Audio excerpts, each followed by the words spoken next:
안녕하세요. 유용훈입니다. 지난 일주일 동안 우리나라와 일본 사이에 정말 유례가 없는 그 갈등이 빚어지고 있는데요. 우리 해군의 구축함 강개토 대항함의 타격 통제 레이더를 일본 P1 해상 초계기를 향해 조준을 했다. 그래서 일본에서 강력하게 항의를 하고 우리 정부와 해군에서는 그렇지 않다고 해명을 했지만 지속적으로 레이더 전파를 쐈다, 조준했다 그러면서 지금 갈등이 이어지고 있는 상황인데, 사실 이런 사격 통제 레이더를 그 상대국 함정이나 비행기를 쏴서 갈등이 벌어진 적이 있었습니다. 5년 전에 중국하고 일본 사이에도 있었는데, 중국하고 일본은 아시다시피 오랜 앙숙이죠. 그런데 우리나라하고 일본은 뭐 아픈 과거가 있습니다만 지금은 이제 우방으로 돼 있는데, 이 우방국 사이에서 이런 일이 벌어진다는 것 자체가 상당히 정말 안타까운 이러한 장면인데, 그 전에 이제 지난 18일 일본 정부는 향후 5년간의 그 군사력 증강 계획 등이 포함된 그 방위 계획 대강하고 중기 방위력 정비 계획을 발표를 했습니다. 그래서 오늘 이 시간에는 일본의 그 방위 계획 대강과 중기 방위력 정비 계획이 어떤 것인지, 구체적으로 그 어떤 무기들을, 어떤 전력들을 어떻게 증강하는지에 대해서 다뤄보려고 합니다. 그 외신을 보신 분들은 아시겠지만 일본 그 언론 등을 통해서 일본이 뭐 기존의 헬기 항모로 개조해서 거기에 F-35B 수직이 착륙 스텔스기를 탑재하려 한다든지, 뭐 장거리 순항 미사일을 도입한다든지, 하여튼 과거에 보기 힘든 이러한 이제 전력 증강 계획 등이 포함되어 있는데, 오늘은 이쪽 분야의 최고의 전문가 중에 한 분이 양욱 한국국방안보포럼 선임연구위원님을 모시고 말씀을 듣도록 하겠습니다. 양욱님 바쁘신데 고맙습니다. 예, 감사합니다. 예. 네. 근데 우리가 우선 그 방위계획 대강이라는 게 있고, 또 그 중기 이 방위계획이라는 게 있는데, 방위력 정비계획이죠.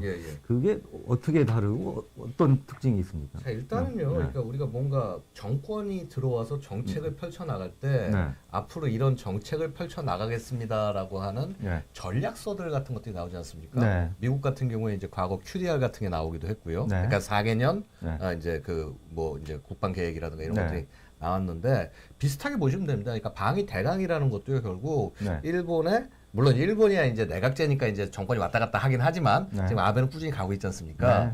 그럼 이제 대략 5년마다 한 번 정도 해가지고 해서 자, 이런 식으로 우리가 방위 정책을 펼쳐 나갈 것이다 라고 하는 정책의 방향을 얘기하는 게 이제 방위 대강이고요.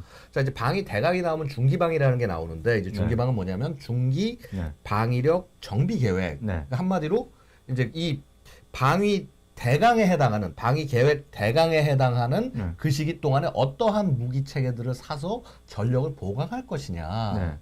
우리 이제 예를 들어서 우리 그 국방 중기계획 얘기하듯이 이제 그런 5개년간에 뭘 살 건지에 관한 얘기를 방위 대강을 발표하면 동시에 같이 발표를 합니다. 그래서 이제 정책과 그다음에 실제 어떤 그 무기 체계나 전력의 변화 이런 것들을 동시에 제시를 하게 됩니다. 그러니까 우리 국방 중기계획도 5년 단위로 돼 있는데, 맞습니다. 마찬가지 일본의 중기방도 5년간에. 그러니까 이번에 발표한 거는 2019년부터 23년까지 맞습니다. 포함된 거겠네요. 근데 지금 이 그림에서 이제 잠시 저희가 간략하게 좀 소개를 드리자면, 이번에 그 방위대강하고 중기방에 포함된 주요 내용들을 몇 개 분야로 나눠보면, 뭐 사이버 방위대를 만들고 해상 수송 부대를 신설하고, 그다음에 육상자위대 같은 경우도 뭐 다양한 신무기들을 도입하는 걸로 되어 있네요. 고속 활공탄이라든지 수륙기동단이 이제 우리 얘기하면 해병대인 거죠. 아, 맞습니다. 네.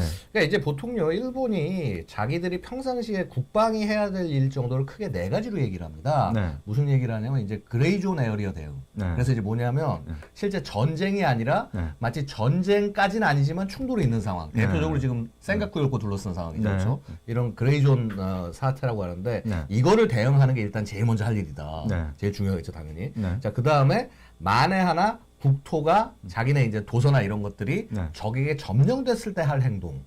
그 다음에 또 하나는 이제 최근에 이제 또 이번에 이 방위대에서 나오기도 했지만 강조가 됐지만은 우주나 사이버 혹은 전자파 이런 영역에서 어떻게 대응할 것이냐 요 얘기를 하고 있고요.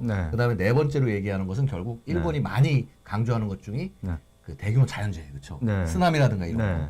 그래서 이런 네 가지 정도를 크게 해야 될 일로 얘기를 하고 있습니다. 그런데 결국 뭐냐 하면은 지금 이제 그 뭐라고 그럴까 중국과의 문제가 불거져 나오면서 그레이존 에어리어 그레이존 사태에 대한 얘기가 이제 굉장히 많이 나왔고요. 자, 그 다음에 강조가 되는 것이 이제 이 만약에 탈출했을 때 탈환. 이게 지금 도서 탈환이 굉장히 강조가 되는 거죠. 그래서 결국은 그런 맥락하에서 지금 이 그 소위 일본판 해병대의 등장이라는 것도 그 맥락에서 이미 예정이 돼 있었다라고 말씀드릴 수 있는 것이죠. 네, 지금 뭐 이 도표에 나오고 있습니다만 지금 양 의원께서 말씀하신 이제 그런 내용들이 지금 간단하게 이제 정리가 돼 있는데 이제 자세한 내용은 이제 좀 이따 다뤄보기로 하죠. 근데 결국은 이게 이제 뭐 매사는 돈 문제로 귀착이 되잖아요. 그러니까 돈이죠. 그러니까 이 국방비가 제대로 뒷받침이 안 되면 안 되는 전력 정강이 안 되는 것인데 앞으로 5년간 방위비로 사상 최대 규모인 27조 4,700억 엔, 우리 돈으로 274조 원 가량을 투입했다고 하는데요. 투입한다고 하는데 우리 국방비하고 비교하면 어떻습니까? 거의 우리 국방비에 이쯤 되면은 거의 한 2배에서 5배 정도 사이 정도까지 되지 않을까 싶습니다. 이제 우리도 결국 이제 이 중기 계획으로 봤을 때는 증가가 돼 있으니까 5년 동안 가야 되니까 그럼 이제 연간 거의 한 50조 이상을 되는 거죠. 이상을 이제 써야 된다는 얘기가 되는 것이죠. 그러니까 우리도 이제 지금 40조 정도 되고 있기 때문에 뭐 상당히 많이 올라와 있긴 합니다. 예전보다 올라와 있긴 합니다만은 일본은 그것보다 훨씬 더 쓰고 있다. 한 이제 1.2배 이상, 1.2배 이상 정도 쓰고 있고. 근데 이 한계가 있습니다.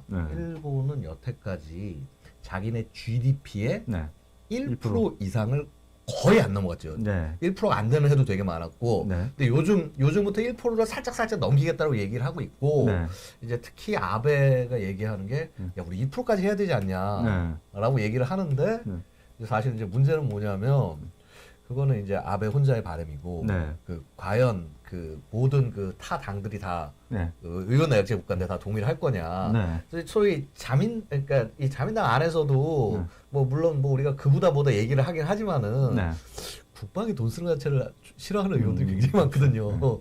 이게 굉장히 일본의 이게 굉장히 그러니까 의원들이 굉장히 보수적이라는 거죠. 그러니까 기존에 있던 이 시스템이나 체계를 우리 맨날 뭐 언론이나 이런 데서는 뭐 이게 전수마개가 깨졌다 어쩌다 얘기를 하지만은 과연 이제 그런 정도의 공격적인 방향으로 나갈 거냐, 정말 돈을 그렇게 많이 쓸 거냐, 이거에 있어서는 여전히 야 강한 건 좋은데 돈은 좀 보자 뭐 이런 분위기가 있다라는 거죠. 그 우리 같은 게 국방비가 GDP 한 2.7%, 2.8% 정도 되죠? 그러니까 원래 이제 한 2.4% 정도 뭐 이제 국방부는 2.5%로 계속 얘기했지만은 2.4% 막 이렇게 왔다 갔다 하다가 이제 조금 올라가서 2.7%까지 올라갔는데 뭐 어쨌거나 지금 대통령은 뭐 한 3%까지 올리겠다고 공약을 했으니까. 정부 임기내 이제 3%까지 하겠다고 그러죠. 그러니까 사실 이제 좀 이 부분에서 제가 좀 약간 저걸 하면은 불만을 말씀드리면은요.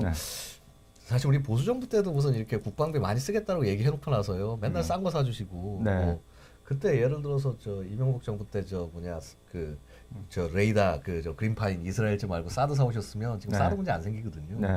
그래서 사실은 그러니까 어떻게 보면 이 보수 정권이 의외로 돈 쓰는 거에 좀 이렇게 좀 뭐라 그럴까 좀 너무 많이 아끼셨던 거 아닌가.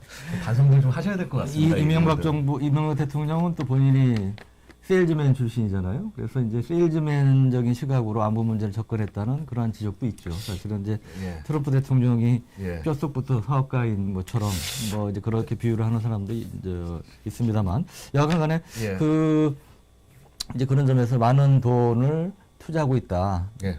GDP로 따지면 1%밖에 안 되지만 예. 우리하고 이제 경제 규모나 이게 다르니까 아무나 예. 예, 그러니까 적은 돈이 아니다고 말씀드릴 수 있겠고, 이제 그럼 이제 그 각 부문별로 좀 살펴보죠. 예, 우선 예. 관심을 끄는 게 그 F-35 스텔스기를 예. A형, 그러니까 공군이 항공자위대 쓰는 거하고 예, 예. B형, 이게 함정에 탑재하는 항모에 탑재하는 이거를 총 147대를 도입한다고 그래요. 예. 근데 우리 같은 경우는 A형을 40대를 도입하지 않습니까? 예, 예. 그래서 올해 이제 1호기가 출고가 됐고 내년에 이제 우리 공군에 예, 예. 이제 인도가 되죠. 예, 예.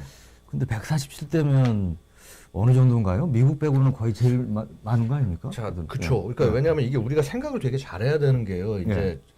공군력의 그 어떤 능력을 얘기할 때 우리 보통 비행기 대수를 얘기하지 않습니까? 네.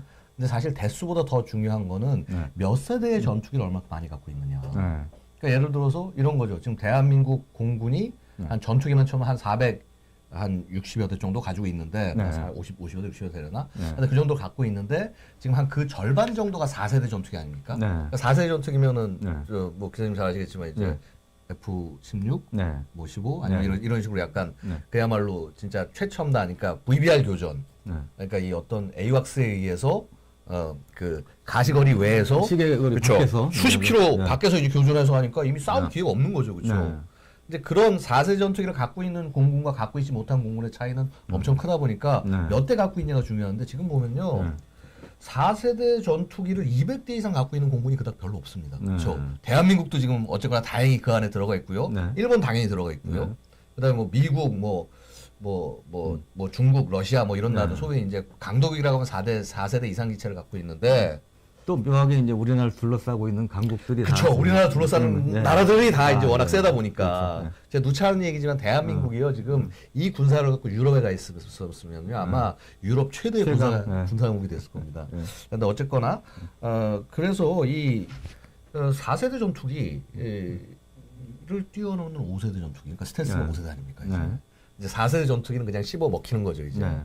자, 그런데 그럼 이 5세대 전투기를 여태까지 가장 많이 갖고 있는 거는 여전히 미국이었을 겁니다. 그렇죠? 네. 한 70여 대의 F-21을 네. 실전 배치를 했으니까 이게 유일한 거고, 네. 이제 F-35를 아직 이제 실전 배치를 이제 하고 있는 상황이죠. 그렇죠? 네. 이제 뭐 이제 그 뭐라 그럴까, 35B가 먼저 이제 그 뭐라 그럴까, IOC 초도 운용 능력 네. 인증받았고, 네. 그다음에 이제 A가 인증받았고, 이제 C가 인증받아야 되고요. 그러니까 이제 B가 수직이 착륙, A가 공군형, 네. C가 항모, 네. 항모형 이제 쭉쭉 차례차례 가는데, 자, 근데 이 상태에서 그러니까 앞으로 이런 이 소위 5세대 전투기를 얼만큼 많은 나라가 가져갈 것이냐로 생각을 해보면요. 네.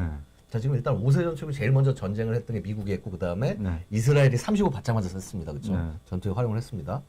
자, 그런데 일본이 지금 또 이 35를 받아서 네. 그것도 한두 대 정도가 아니라 우리가 처음에 이제 40대, 쟤는 42대 그래서 뭐 그냥 비슷하겠다 그랬는데 네. 얘들은 이제 그 안에다가 자기네 조립시설까지 만들었지 않습니까? 그렇죠? 네. 뭐냐면 이거 앞으로 계속 찍어내겠다는 네. 얘기거든요. 그러니까 이게 지금 우리 이미 네. 그때 40대를 사면서 도입을 한다고 얘기를 했을 때, 야, 이거는 40대로 절대 안 끝나. 최소한 100대 이상이다. 네. 라고, 뭐 제가 아마 그때 기자님도 그렇게 말씀하셨던 걸 기억을 합니다. 네. 그래서 야, 저거는 저렇게 안 끝날 거다. 네. 결국, 초기부터 하여튼 100대기가 있었죠. 그쵸. 사실. 아니, 생각해 보십시오. 일본이요. F-15를 주력 전투기로 이제 70년대 말에 결정해가지고 80년 배치하지 않았습니까? F-15를 해외에서 양산한 경우가 있었습니까? 네. 미국이? 유일했죠, 일본이. 네. 미쓰비시에서 한 게. 네. 그러니까 게다가 F-15를 그렇게 200대 이상 그렇죠. 많은 대수를 산 국가도 일본이 유일했습니다. 그렇죠? F-15 그러니까 J형으로 해가지고. J형으로 해서요. 그러니까요. 그러니까 이게 그 맥락하에서 그대로 간다는 거죠, 이게. 그러니까 지금 세계 어느 나라도 사실 이거 100몇 대면 가격이 장난이 아닌데 이 가격을 감당할 수 있는 경제력이 있는 나라도 많지 않을 뿐더러 그다음에 이거를 차기 주력 기종으로 채택을 해서 기존에 이제 그러면은 한 200여 대 지금 많이 줄었어 이제 100몇십 대로 줄어든 이 F-15를 다 거의 이걸로 교체해 나가겠다는 얘기가 되는 거거든요. 그렇죠? 그러니까 보면은 F-104에서 일본이 그다음에 F4로 갔다가 그다음에 F-15로 갔다가 이제 30으로 넘어오는 이 과정들 보고 있으면은 사실은 좀 무섭습니다. 우리 저 이제 F-35B 이 수직 단거리 이착륙 스텔스기인데 그에 미국의 이제 상륙 항모, 상륙 모함이라고 그러죠. 와스쿠프에서 이착륙하는 그 영상이 있다고 하니까 한번 보시고 보면서 말씀을 나누시죠. 영상을 좀 틀어주시겠습니까? 지금 이제 35가 지금 이제 보시다시피 이제 와스프급 항모, 그러니까 뭐 말이 항모지 사실은 저게 이제 그 상륙 모함 아니겠습니까? 4만 톤급. 4만 톤급. 그다음에 뭐 예를 들어서 이제 영국 애들 가진 스키 점프식 활주대조차도 이제 이 활주로조차도 없어서 거의 그냥 그 자리에서 힘을 내 가지고 올라가야 되는데 짧은 거리를 뛰어서. 이게 근데 보니까 이륙할 때는 수직으로 안 하고 단거리 이륙을 하더라고요. 착륙할 때. 예, 그렇습니다. 수직으로 왜냐하면요 그렇게 되면요 너무 일단 연료를 많이 쓰고요. 그러니까 전혀 불가능한 건 아닙니다. 하려면 할 수는 있지만은 굉장히 이제 영상 보시듯이 맞습니다. 이렇게 단거리로 떠서 이렇게 해서 올라가요. 수직이 아니고. 사실 근데 저 정도면 수직이죠.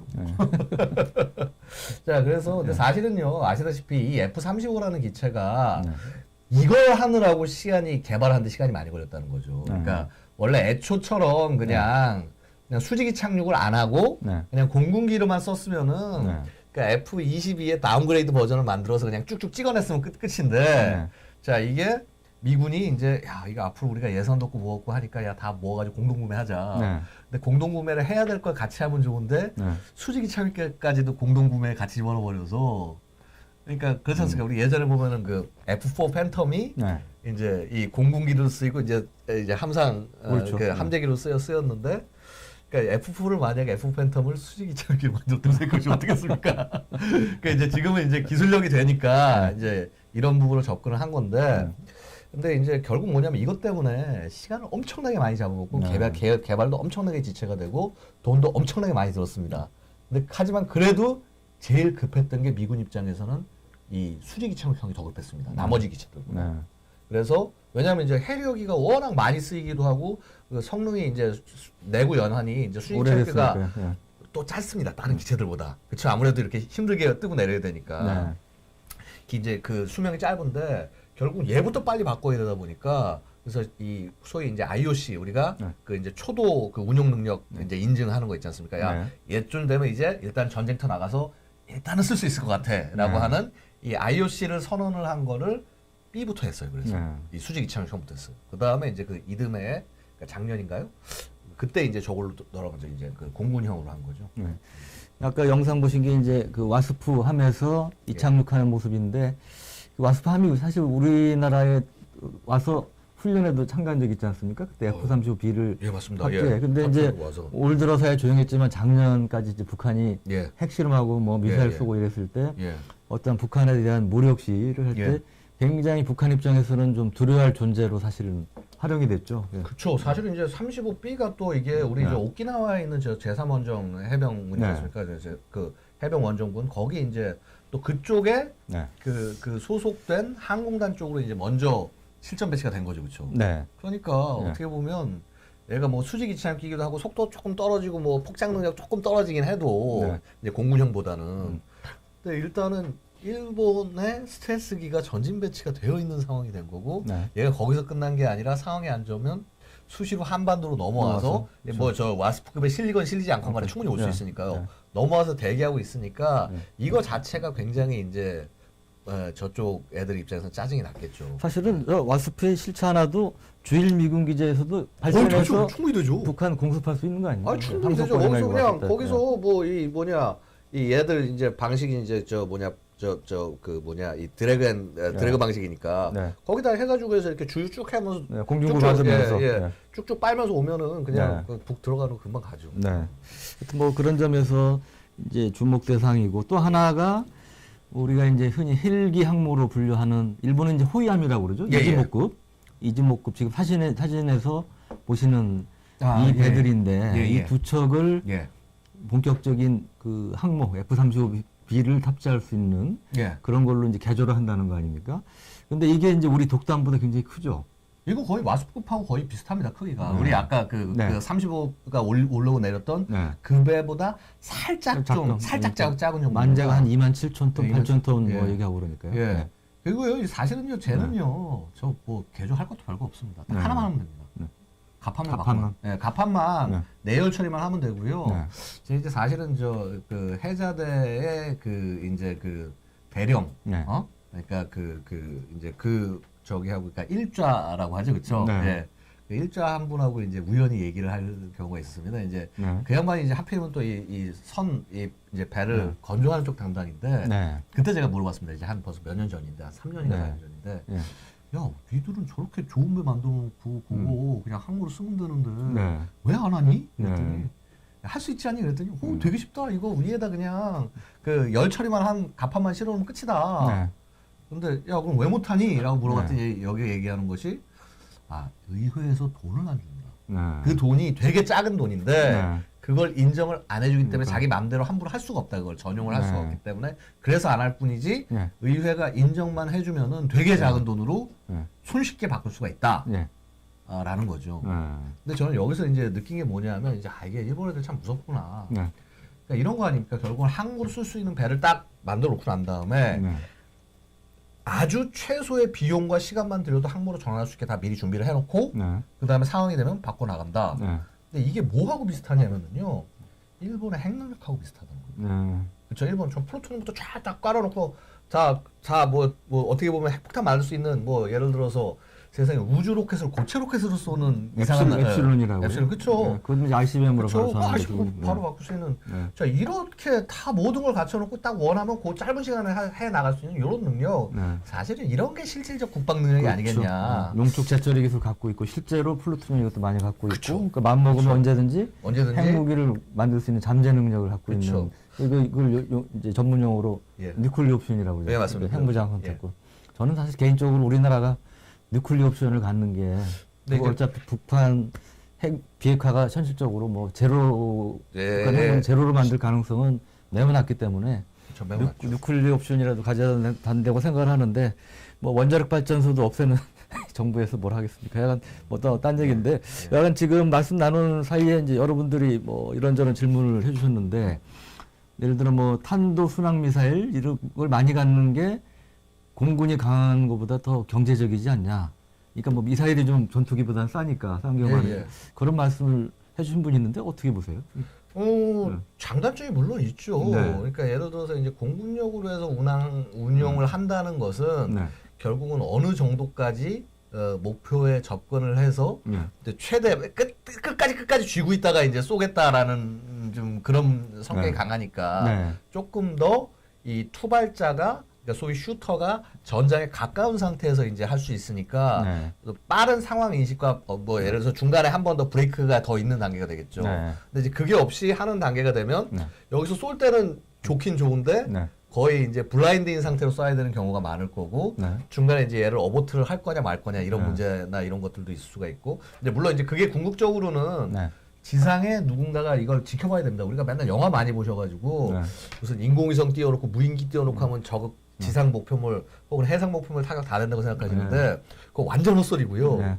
실제 누군가 뭐 배 위든 물 위든 아니면 땅 위든 가가지고 가서 열심히 보면서 조지면서 보면서 야 저거 더미 같아. 아니야 저거 진짜 타겟이야. 그거를 지상에 클리어를 해줘야지 사실 정확히 교전이 돼요. 그러니까 저 이라크 아프간전에도 보면 뭐 미국의 특수부대원이나 들어가서 정확하게 좌표를 불러주고 확인하고 뭐 레이저 광선을 쏴준다 뭐 이런 것들을 하지 않았습니까? 그러니까 레이저 광선을 안 쏴줘도 GPS 뭐 찍어주고 뭐하고 해줘도요. 야 지금 타임온 타겟을 해도 돼? 아니야 지금 하면 안 돼. 거기 예를 들어서 무슨 뭐 민간인들이 있어서 지금 때리면 안 돼. 이런 상황들은요. 아무리 위에서 드론 올리고 뭐하고 해도 모른다는 거죠. 그래서 미국이 뭐 IS 공습하기 전에 그래서 F-22가 가서 때리기 전에 사실은 CIA나 아니면 특수부대 이쪽이 들어가서 다 상황 정보 수집 다 해놓고 뭐 보고 나면서 이제 그러고 이제 때리게 되는 측면이 있다라는 거죠. 그래서 일본이 그런 능력까지 가게 될지가 사실은 저는 더 걱정이고 관심이 갑니다. 그러니까 말씀하신 요약하자면 미사일 자체도 그 나름 이제 장점 뭐 여러 가지 비용 문제라든지 이런 장점이 있지만 결국 전투기나 전폭기가 할 수 없는 부분이 있다는 거죠. 그러니까 그렇죠. 예. 나름의 이제 고유 역할이 있기 때문에 적당 일정 비율로 같이 이제 혼용이 될 수밖에 없다. 이제 그렇게 말씀을 드릴 수가 있겠습니다. 근데 이제 일본의 이제 F-35 도입을 이렇게 많이 한다는 얘기를 듣고 제가 좀 헷갈리는 게 일본의 이제 자체 개발한 게 F2라는 지원 전투기가 있지 않습니까? F-16 배낭에서 만든. 그렇죠. 이제 그거를 대체하기 위해서 또 그 독자 개발 전투기 계획이 있잖아요. 신신 바탕으로 신신이라고 불리는 스텔스 기술 실증기를 토대로 한 F3라는 전투기 개발 계획이 있는데 이게 외신에 보면 처음에 뭐 독자 개발한다고 그랬다가 아니면 미국하고 같이 뭐 로키드 마틴이 제안해가지고 F-22 기술도 주겠다 해가지고 같이 한다는 얘기도 있고 아니 다시 이제 원래 원래대로 독자 개발을 하기로 했다는 얘기도 나고 좀 헷갈리는데 이 독자 개발 전투기 계획하고는 어떻게 됩니까? 제가 볼 때는요 이것도 약간 뉴클리어 옵션과 비슷한 게 아닌가 생각이 듭니다. 일본이 옵션을 여러 개 친 거죠. 그러니까 뭐냐면 이런 것 같습니다. 제가 되려 예를 들어서 자국의 스텔스기를 만들 수 있는 기술과 능력이 있다. 라는 상태가 되면은 어떻겠습니까? 해외에서 스텔스기를 사올 때도 굉장히 레버리지가 될 수가 있고요. 그 다음에 지금 혹은 35 자체가 마음에 안 들어서 자기들의 좀 특화된 사양으로 개량을 하거나 할 때 기존의 기술이 있고 개발하는 상태가 있으면 그게 갈 수도 있는 거고. 그래서 결국은 상당 부분은 어떤 경제성과 논리에 달려있지 않나라고 생각이 듭니다. 그래서 그러니까 아무리 일본이 뭔가를 만들어 봐야 분명히 이제 미국의 덫에 걸려서 이번에 F2의 경우처럼 사실 F2 굉장히 멋진 전투기가 나올 거라고 기대를 했는데 결국 뭐냐면 F-16의 덩치를 키운 이제 그렇죠. 제 개인적으로 곰16이라고 부르는데 곰16이요? 그렇게 만들어 놨는데 지원 전투기라고 해서 이상을 만들어 놨는데 근데 좀 그렇죠. 그래서 분명히 일본이 그런 것들을 다시 딸려가기 싫어하는 부분들 분명히 있을 것이고요. 근데 반면에 지금 신신 만들어 놓은 거 갖고는요. 거의 그거 만들어 놓은 것만 해도 우리 보라매보다 훌륭하긴 합니다만. 근데 어쨌거나 이게 대형 기체로 가는 거는 한계가 분명히 있기 때문에 중소형기로 갈 거냐 아니면 독자 대형 기체 개발을 할 거냐. 왜냐면 사실은 F-21을 미국이 팔진 않지 않습니까? 그러니까 그래서 그 어떤 일본이 나름 어떤 방향으로 갈 건지 이 F3를 보고 있으면 굉장히 일본의 미래 방위력 혹은 군사기술의 개발 방향 이런 것들을 좀 예측할 수 있지 않을까 생각합니다. 일본의 뭐라고 그럴까? 본심이라고 그럴까? 속셈이라고 그럴까? 이런 거를 좀 혼내를 알 수가 있겠죠. 우리가 얘기하는.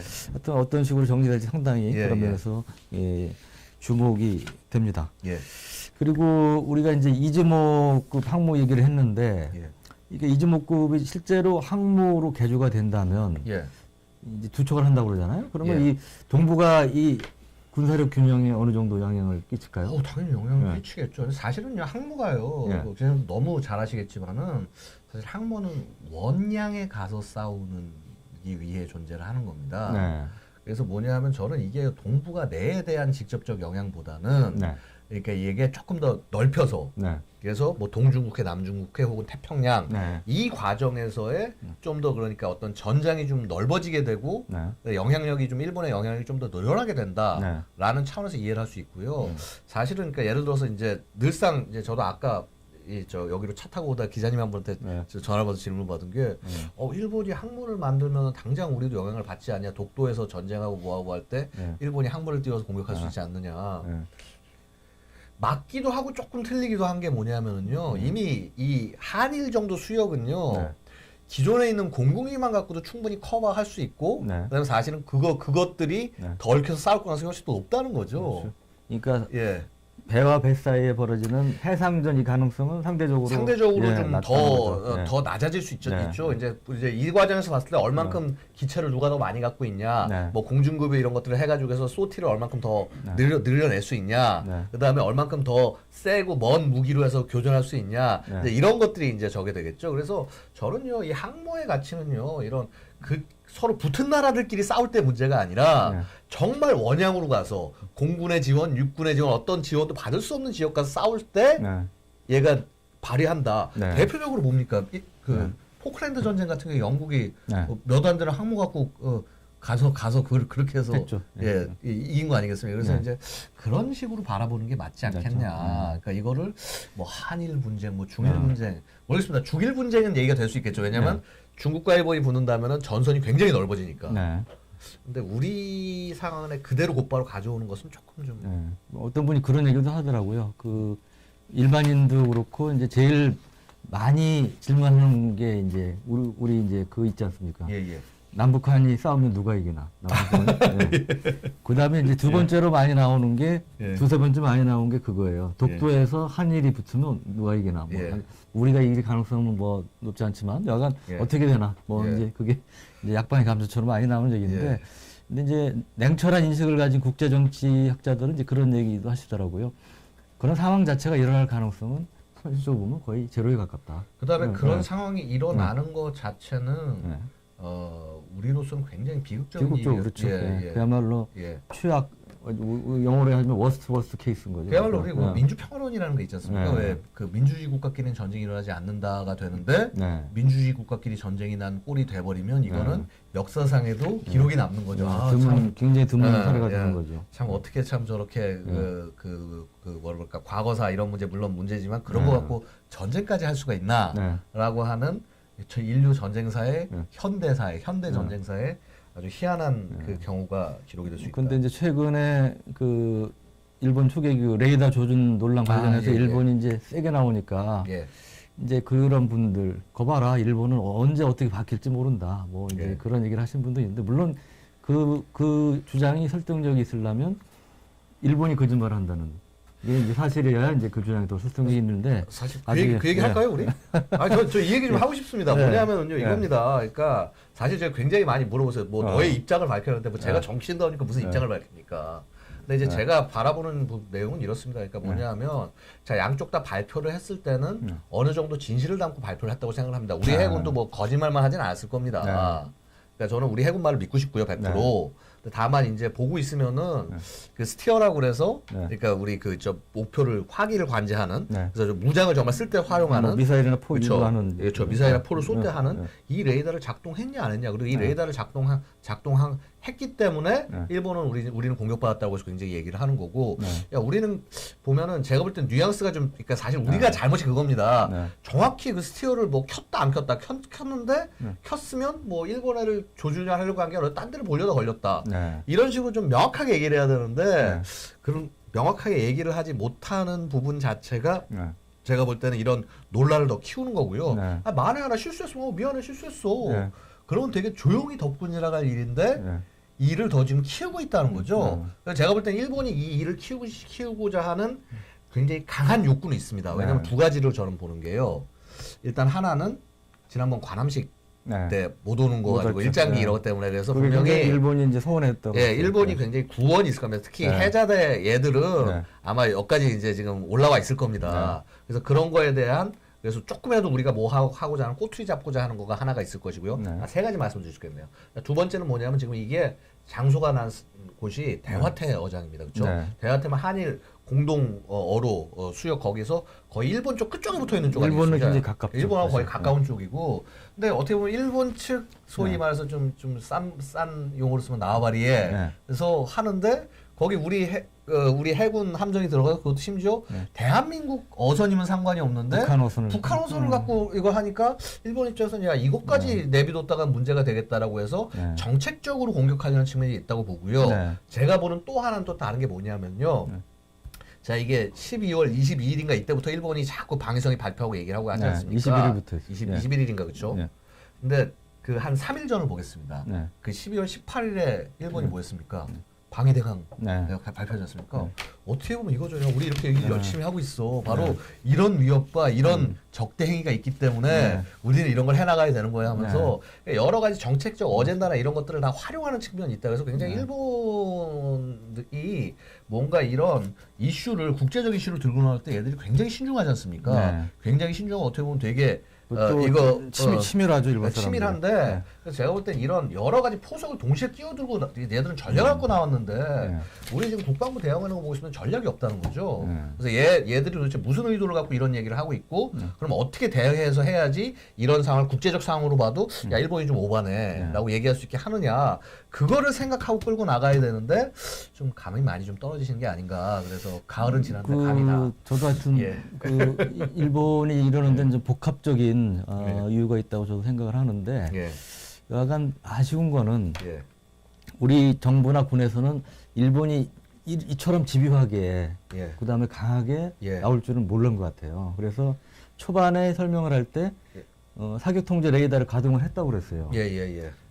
근데 이제 보통 어선이나 민간 선박 조난 때 탐색할 때 쓴다고 그랬는데 사격 통제 레이더도 이제 관계 소방 두 가지가 있지 않습니까? 그렇죠. MW08하고 스티어 180 있는데 MW08 나중에 또 이제 이게 계속 문제 제기하니까 MW08 그러니까 탐색 레이더는 가동했지만 이제 지금 문제가 되는 추정 레이더는 가동을 안 했다. 그렇게 또 정리를 했어요.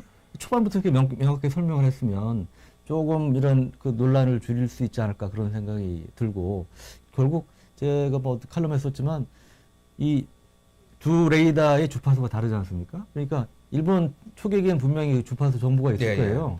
그 당시 그 초계를 향해선 레이더 주파수 정보가 있을 텐데 그거 공개하면 누가 거짓말하는지 그거 바로 확인될 수 있는 거죠. 예. 또 하나는 관계토당 위를 이 초계기가 지나갔느냐 안 지나갔느냐 논란이 있잖아요. 우리는 지나갔다는 거고 일본은 안 지나갔다는 건데 그거는 우리가 이제 광학 카메라로 그렇죠. 찍었다고 얘기를 했어요. 그러면 까면 되죠. 그 찍었으면 공개하면 그것도 누가 거짓말인지 드러나는 거잖아요. 그래서 이게 사실은 금방 끝낼 수 있는 거를 기본적으로는 양 의원 말씀하셨지만 한일 간의 관계가 여러 가지 면에서 안 좋기 때문에 군사적인 면에서 보면 말씀하신 관함식 문제다, 뭐 그다음에 한미일 연합훈련 문제 뭐 이런 것도 있고 그에 뭐 최근에 위안부 징용 관련 뭐 여러 가지 그런 것들 때문에 일본이 상당히 그런 면에서 불만이 쌓여 있는 상태에서 이런 일이 벌어지니까 더 이 사태를 좀 악화시킨 그런 측면이 있지 않나 생각이 들어서 정말 그런 점에서 좀 안타깝게 생각이 됩니다. 아니, 그래서 뭐 일본 눈치를 보라는 게 아니라 제가 이 말씀 드리고 싶어요. 일본 눈치를 보라는 게 아니라 자 당당하게 정말 한 국가로서 민주국가로서 언론국가로서 대응을 하려고 한다면 지금과 같은 이런 접근 방식은 옳지 않다. 좀 도대체 이제 그 해당 부서들이 뭘 하시는지 제가 잘 모르겠습니다만은 지금보다는 좀 더 적극적으로 소통하고 자료도 준비하시고 그다음에 더 궁극적으로는 쟤들의 궁극적인 의도와 목표가 뭔지를 미리 예초로 그걸 대응하는 게 그게 전략이고 그게 한 국가의 부처가 할 일 아니겠습니까? 이런 부분들을 좀 부탁드리고 싶습니다. 그 다시 이제 본론으로 돌아가서 그 이제 일본 이번에 특징 중에 하나가 이 장거리 순항 미사일, 뭐 사거리 900km 되는 뭐 제점 ER이라든지 이런 순항 미사일 이제 또 도입한다는 건데 이게 이제 일본이 보면 전수방위 이제 정책이 있잖아요. 그러니까 거기에 위배되는 거 아니냐 이런 논란도 있는데 어떻게 보세요? 그러니까 이제 사실은 이제 어떻게 볼 거냐의 문제인데요. 사실 어느 나라고 자기의 군대가 군대의 목표가 침략이라고 얘기하는 나라는 없습니다. 그렇죠? 다 이제 공격했을 때 방어라고 얘기를 하는 것이고요. 사실 이제 그런 맥락에서 봤을 때, 야, 쟤 좀 900km 이상 되는 걸 니들이 왜 갖고 있어? 공격할 게 아니면. 공격할 때 쓰는 거잖아. 애들은 이렇게 얘기했었겠죠. 일본 애들은. 야, 우리 뭐 거기 저쪽에 있는 뭐 오키나와 있는 그쪽 지역 끝쪽에 있는데 뭐 센카쿠뿐만 아니라 뭐 이시가키나 그쪽 지역에 더 이제 있는 그런 그 오키나와 끝쪽에 붙어 있는 만약에 도서들이 중국이나 이런 애들한테 점령당하면 우리가 증원하고 가서 때리고 하야하려면 필요하지 않아. 그런 식으로 하면 논리는 다 나온다는 거죠. 그러니까 어떤 무기고 방어 무기라는 게 없다는 겁니다. 근데 다만 뭐냐면 일본이 그동안 보여줬던 태도들은 예를 들어서 이제 폭격기 혹은 이제 그 미사일, 탄도미사일, 그다음에 이제 항모 이런 것들은 이제 우리가 안 가져가겠다고 일본이 그동안 얘기를 하면서 얘를 대표적인 공세적 무기로 인식을 하고 안 갖겠다고 얘기를 했던 것이 없어졌단 말입니다. 그러니까 결국 뭐냐면 이게 두 가지인데 자 일단 다른 분들이 말씀하신 대로 일본이 호전적이 될 수 있습니다. 당연합니다. 제가 볼 때도 일본이 호전적이 될 수밖에 없는 상황입니다. 중국하고 저렇게 각을 세우는데 호전적이 안 되면 그게 이상한 거죠. 뭐 그야말로 뭐 부처님 강원도 통합도 아니고 그렇지 않습니까? 자, 그런데 근데 또 하나는 뭐냐 하면 현대 무기체계 자체가요. 이 지금 말씀한 걸 빼놓고는 이게 뭐 공격이건 방어건 간에 이게 뭐 능력이 나올 수가 없다는 거죠. 그래서 결국은 이제 그런 흐름이나 이런 걸로 봤을 때 자, 뭐 일본이 군사 대국화한다, 뭐 강화한다, 그냥 군대로서 모양을 갖춰 나간다. 저는 그냥 그렇게 봅니다. 근데 이제 다만 이제 이게 우리에게 위협이 되냐 안 되냐의 측면에서 이제 뭐 분석을 하고 해 나가는 게 맞는 거죠. 일본은 그래 자기들 뭐 소위 얘기한 정상 국가, 정상 군대화 뭐 한다 그런 식으로 주장을 하죠. 보통 국가라는 얘기가 그거 아닙니까? 그러니까 왜 일본은 보통 국가가 아니냐? 아니라는 거죠, 그렇죠? 네. 군대도 없고 자위대가 뭐 사실은 뭐 자위대 보고 있으면 약간 그래서 공무원 집단 뭐 약간 일본 애들 약간 좀 뭔가 일본 사람들 보면서 좀 약간 떨어지는 공무원들이 모여 있는 집단 뭐 이런 좀 사회적으로 좀 안 좋은 인식들이 있거든요, 군에 대한. 그러니까 그런 부분에 대해서. 그러니까 소위 뭐 이제 주연병제니까요. 그렇죠. 아니 그러니까 소위 우리가 제일 군에서 중시하는 명예라고 하는 것이 상대적으로 좀 이렇게 사회적으로 국가적으로 펼칠 수 없는 게 일본 자위대라는 거죠. 그래서 이제 그런 부분 같은 것들을 뭐 가져가겠다 이런 욕심은 분명히 있는 것 같습니다. 또 아까 뭐 이제 우주 사이오 말씀도 하셨지만 예. 이제 우주 분야도 사실은 이제 우리가 주목을 해봐야 되는데 그 사실 중국이나 일본, 러시아도 그렇고 지금 강국들은 우주 쪽에 굉장히 우주의 군사적 활용에 많은 노력을 기울이고 있잖아요. 근데요, 생각해 보십시오. 이게요. 지금 이 동북아 동네에서 제일 박쥐, 그러니까 제일 박쥐란다. 그러니까 그냥 제일 맹인이요. 어디냐면 대한민국입니다. 아마 뭐 북한도 뭐 해당하겠지만 자 어쨌거나 군사력을 어느 정도 가진 나라 중에 제일 장인이 대한민국이에요. 왜냐하면 아시다시피 뭐 군사 뭐 첩보위성이 저희가 하나가 있습니까? 아니면 고고도 정찰기가 지금 뭐 스스로 된 게 하나 있습니까? 다 미국에 의존하고 있는데 자 일본은 보십시오. 그 98년도 대포동 쇼크 이후에 그 열심히 투자해서 이제 물론 그거 하느라고 이제 저 90식 전차는 물 건너갔지만 그거 돈 뺏어 가지고 해서 뭐냐 패트리어트 팩3 사다 놓고 SM3 공동 개발하고 그 다음에 대표적으로 돈 많이 들인 게 정찰위성 도입에 엄청나게 돈을 들였지 않습니까? 광학위성하고 레이더 위성하고 해서 한 주씩 쏘올리면서 여태까지 12개를 쏘올렸어요. 그 중에서 지금 이제 수명이 남아서 가동된다고 보는 게 8개가 가동된다고 봅니다. 앞으로 계속 더 쏠 겁니다, 얘들. 10개 이상 뭐 그렇죠. 확보한다고 그러더라고요. 그러니까 이게 지금요. 우리는 그거 뭐 하고 있었냐는 거죠, 맨날. 그러니까 지금 아주 아이러니컬한 일인데 일본 소위 이제 정찰위성 비롯한 우주 분야, 그다음에 미사일 방어, 거기 1등 공신이 누구냐? 북한이라는 북한이죠, 거죠. 그렇죠. 또 이제 일본이 이제 그걸 이용한 측면도 있지만 그렇죠. 그런 식의 이제 얘기도 많이 하더라고요. 그래서 우주 분야도 상당히 좀 주목을 해봐야 될 것 같아요. 그런 면에서 봤을 때는 북한의 김정일과 김정은이야말로 최대 친일파라. 그야말로 일본을 강화시켜주는 아주 못된 이 민족의 죄인이다 이렇게 말씀드릴 수 있겠습니다. 아베 수상이 사실은 김정은한테 감사패라도 줘야 되는 거 아니에요? 그래야 될 것 같습니다. 아마 뭔가 송이는 아니구나. 뭐라도 보내지 않았을까요?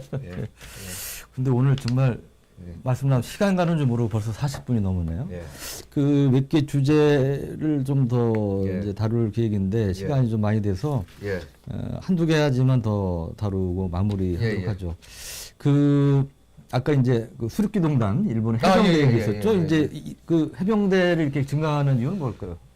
여전히 뭐 확실하죠. 뭐 결국에 도서탈환, 그러니까 뭐 센카쿠 같은 무인도도 무인도겠지만 그거 말고도 사실은 이제 그 류크 열도, 그러니까 그 오키나와 유구 열도, 거기 그쪽 자체가 지금 중국은 계속 그런 거니까 그거 원래 우리 땅이야. 니들이 그 샌프란시스코 조약 때 미국이 엉뚱하게 말이야. 지들이 가져가고 난 다음에 원래 우리한테 돌려줘야 되는데 이게 일본한테 줬잖아. 이거 말도 안 돼. 그러면서 애초에 그러니까 이 센카쿠 얘기를 하기 전에 그거부터 문제 삼고 있지 않습니까? 이게 상황이 서로 안 좋아지다 보면 지금 중국 하는 모양새 봐서는 지금 거기까지 치고 나올 기세거든요.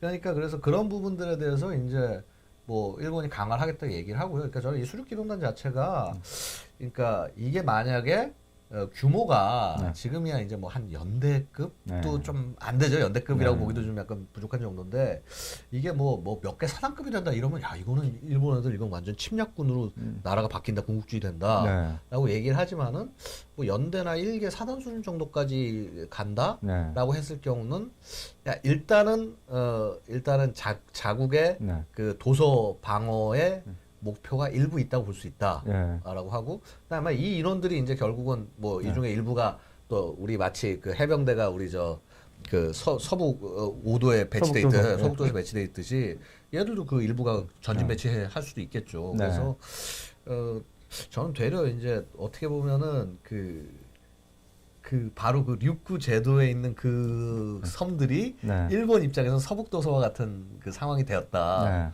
이렇게 말씀드릴 수 있습니다. 최근에 이제 저희가 하드웨어 중심으로 했는데 또 특기할 것 중에 하나가 이제 올 들어서 한미 연합 훈련, 대규모 훈련을 못 했잖아요. 예. 반면에 이제 미국하고 일본은 계속 하지 않습니까? 그리고 예, 오히려 이제 한미 약해진 만큼 미일은 강화된다. 뭐 이런 시각도 있고 최근에 또 처음으로 미국, 일본, 영국 3국 연합 훈련이 실시가 됐어요. 그래서 이런 것들이 우리 안보에 시사하는 바는 어떤 거예요? 그러니까 이제 사실은 이제 그런 거죠. 우리가 늘상 이게 미국이나 이런 이 동맹 상황을 보면서 되게 그런 게 약간 그런 마음 있지 않습니까? 왠지 야 이게 뭐 하여튼 일본 쟤들이 필요는 한 것 같긴 한데 친해지고 싶지는 않고 그다음에 어쨌거나 미국하고 이렇게 딱 이제 한미 삼국 관계가 있는데 미국이 좀 일본보다 우리하고 좀 더 친했으면 좋겠고 뭐 이제 이런 마음들이 좀 있지 않습니까? 그런데 이제 그러려면 사실은 뭔가를 줘야 되거든요.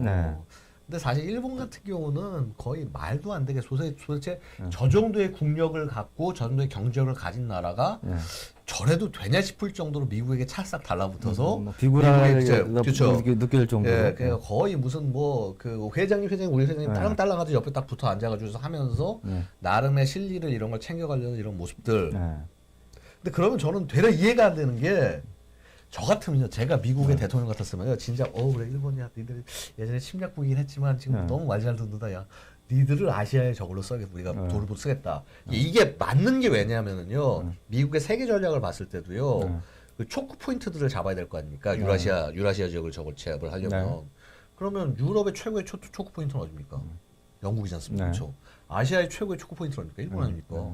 활용하기 너무 좋습니다. 너무 좋은데, 그러니까 이제 그 뭐라 그럴까 과거사 문제. 그게 미국이 용서를 하더라도 지금 일본 내에서 그게 아직 정리가 안 됐죠, 그렇죠? 아직도 반전 분위기 굉장히 강하고 뭐 지들 핵 피폭 국가라고 이제 뭐 이런 식으로 이제 계속 얘기하고 하는 이제 그런 것들이 국가적으로 남아 있고 사실 어떻게 보면은 국민 전체로 봤을 때는 군사력 강화에 대해서 그닥 동의하지 않는 분위기라는 거죠. 그래서 이게 활용되는 게 한계가 있다 보니까 어떻게 보면 대한민국을 좀 더 전초기에서 좀 더 활용해 온 것이고 또 그간 일본의 어떤 정치권들의 이런 것들도 그런 한계를 스스로 알기 때문에 한국을 뭔가 좀 그런 부분에서 좀 활용을 해야겠다는 것도 있을 겁니다. 그래서 당장 카토 한국 뭐 철군을 하네 뭐 하네 난리치고 할 때 뜯어 말린 게 일본 아니었습니까? 그렇죠. 그래서 근데 이제 이런 부분들이 점차 뭔가 바뀌고 있다. 그다음에 궁극적으로는 원래 미국이 세계 경영 전략에서 특히 동북아 전략에서 제일 중요한 거는 한국과 일본이 친하게 되는 게 중요합니다. 안 되지 않습니까? 그렇죠. 안 그래서 되니까 미국은 계속 우리 한미일 뭐 해군이든 공군이 훈련 같이 하자. 그리고 작년 그 북한에 대해서 무력 시위를 할 때도 같이 비행기든 항공기든 뭐든 좀 같이 좀 하자고 그랬는데 우리가 이제 계속 사실은 거부를 했었죠. 근데 같이 하면 되겠습니다. 거의 감당이 안 될 거예요. 같이 해버리면은 중국도 그때는 야 이것이 그러니까 사실 이제 그런 의미에서 봤을 때 한국이 진정한 균형자가 될 수 있는 건데 그렇습니다. 거기까지만 하겠습니다. 근데 일부 이제 유튜브 채널 같은 데서 미일 훈련 최근 강화하는 게 이제 북핵 이게 비핵화 협상이 잘 안 돼서 뻐거질 경우 이제 군사 옵션을 하기 위해서 준비한다 이런 시각도 있는데. 제가 볼 때는 그건 상당히 좀 오버하신 것 같은데요. 뭐라 그럴까 일본의 어떤 군사 전략이라든가 방향성을 되게 잘 이해를 못 하시고 하시는 말씀 같고 하더라도요 미국이 독자로 하지 일본이 낄 수가 없습니다. 그리고 그거 꼈다가 지금 아무리 뭐 북한하고 상태가 좋네 안 좋네 해도 일본 정치권 감당 못합니다. 그렇죠. 그래서 다만 이제 그런 것들을 지원받기 위해서 일본의 지원을 받기 위한 어떤 훈련과 이런 거라면 생각할 수 있지만 뒤에서 이제 뭐 백업하는 그렇죠. 뭐 우리 마치 지금 유엔사 후방기지 역할 하듯이 그런 정도가 지금 현재 일본의 한계고 아베가 아무리 이걸 바꾸고 싶어도요 지금 당장은 못합니다. 지금 이 구도하에서는. 그 이제 일본 핵 증가에 대해서 개략적으로 좀 말씀을 나누는데 사실 이 주제는 며칠 밤낮을 얘기해도 이제 부족할 겁니다. 이제 저희가 이제 피상적이지만 하여튼 좀 다뤄봤고요. 근데 지금 뭐 이렇게 일본은 나가는데 우리는 그럼 이제 어떻게 하죠? 이에 대해서? 우리는 뭐 일단 여러 가지가 있겠습니다만은 자 일단 제가 볼 때는 우리한테 제일 중요한 선택은 이겁니다. 야 일본이 적이냐 아군이냐 혹은 그냥 그레이냐 좀 이런 부분들을 명확히 해야 될 필요가 있다라는 거죠. 근데 지금 여러 가지 상황을 봤을 때 일본을 적으로 삼는다라는 것만큼 멍청하고 맞지 않는 짓은 없다고 봅니다. 그래서 이제 뭐 예를 들어서 우리가 과거사 얘기를 하고 뭐 독립군 얘기하고 하면서 우리의 과거를 기억하고 네. 그다음에 일본이 잘못했던 것들을 기억하는 것은 굉장히 중요하지만은 네. 그것과 한 국가가 자기 안보 태세를 갖춰 나가기 위해서 어떤 나라를 활용하고 뭐 혹은 동맹급으로 혹은 우방급으로 활용하고 하는 것은 전혀 다른 문제다. 네. 그래서 그런 부분에 대해서 일단 명백해야 될 것 같고요. 자, 그 다음에 어쨌거나 한 나라로서는 주변국의 군사력이 강해지는 것은 절대로 좋은 일이 아닙니다. 네. 그래서 그렇다고 한다면 그거에 걸맞게 그럼 우리는 또 뭘 대응해야 되고 네. 뭘 뭐 예를 들어서 사야 되고 아니면 무슨 부대를 더 만들고 네. 아니면 무슨 능력을 더 키워야 될까 이런 걸 생각해야 되는데 저는요 진짜 매 어떤 정부건 뭐 이건 보수 진보 상관없이 뭐 다 요 말씀드리고 싶은 거는 전자권 전환이 뭐고 다 좋다 이겁니다. 네. 다 좋은데 기본적으로 하려면은 제발이지 주변국에서 무슨 일이 일어나고 있는지 네. 그다음에 이 전략적 흐름이 뭔지 이것부터 파악을 해라. 지금 그런 식견을 가진 정부를 저는 여태까지 못 봤고요. 네. 제가 어떻게 보면 건방진 말씀인지 모르겠습니다. 한 번도 본 적이 없고요. 네. 그다음에 딱 이게 뭐냐면요. 이게 안 되니까 우리가 임진왜란 병자호란 당한 겁니다. 네. 그러니까 맨날 무슨 뭐 구한말 얘기하면서 정치권들 말씀하시는데 자, 그 전에 제발 이 주변국에서 무슨 일이 일어나는지 전 세계적으로 안보의 방향이 어느 방향으로 가는지 이것부터 바라보라는 거죠. 역사를 보면 안타까운 게 사실 병자호란이 임진왜란 발발하고 얼마 지나지 않아서 100년도 안 돼가지고 난 거 아닙니까? 몇십 년 뒤에 벌어졌는데 그 임진왜란 교훈을 제대로 못 살린 거죠. 그러니까 제대로, 그 임진왜란 교훈이 뭐냐면 네. 야 주변국 깔보지 말고 얘가 어떤 전략적 의도를 갖고 변해가는지를 꾸준히 보고 거기에 대응을 하라는 건데 네. 일본이 그 난리가 전국 통일돼가지고 해서 명치고 들어가겠다고 하는 거 뭐 일부 캐치했으면 모르지만 그게 국가 차원에서 정책으로 반영이 안 되고 네. 마찬가지로 대륙의 병자호란 때는 대륙의 지배자가 명에서 총으로 바뀌는데 그것도 흐름 파악 못하고 앉아가지고 와서 야 뭐 청나라하고 대략 뭐 이렇게 잘 퉁치면 되지 않을까 이러니까 계속 당하는 거고요. 네. 구한말도 마찬가지로 저는 이해가 안 가는 게 나라 팔아먹은 왕을 아직까지도 무슨 뭐 황제 뭐 고종황제 하면서 이건 좀 아니다. 그래서 뭐 모르겠습니다. 제가 말이 좀 네. 너무 과격한지 모르겠습니다만 제가 늘상 하는 말이요. 이 뭐라고 그럴까 그겁니다. 우리 그 을사늑약 네. 5개 조항 아닙니까? 네. 5개 조항 마지막 항목이 뭡니까? 마지막 항목이 왕실의 존엄과 이걸 보존한다. 나라가 팔아먹히는 과정에서 왕은 자기의 저걸 챙기고 있었다라는 거죠. 그래서 제발 그런 것들, 그러니까 우리가 왕조나 이런 것들을 100% 신뢰할 수 없다는 것이요. 국민을 생각하는 게 아니라 왕조는 왕의 존엄을 생각하고 왕을 지키는 것만 생각한다는 겁니다. 우리는 지금 대한민국 민주공화국이라는 걸 만들어서 국가를 지키고 국민을 지키기 위해서 나라를 끌고 가고 있는데, 그러니까 그 특정한 세력, 특정한 이 어떤 뭐 정치 세력, 이 사람들의 개인적 이상과 개인적 방향성을 위해서 나라가 가는 게 아니라는 거죠. 그래서 민주공화국을 지킨다는 의미에 대해서 우리가 좀 다시 한번 생각해봐야 되는 거 아니겠냐. 네. 네. 오늘 벌써 50분이 넘었네요. 하여튼 장시간 저희 말씀 들어줘서 감사드리고요.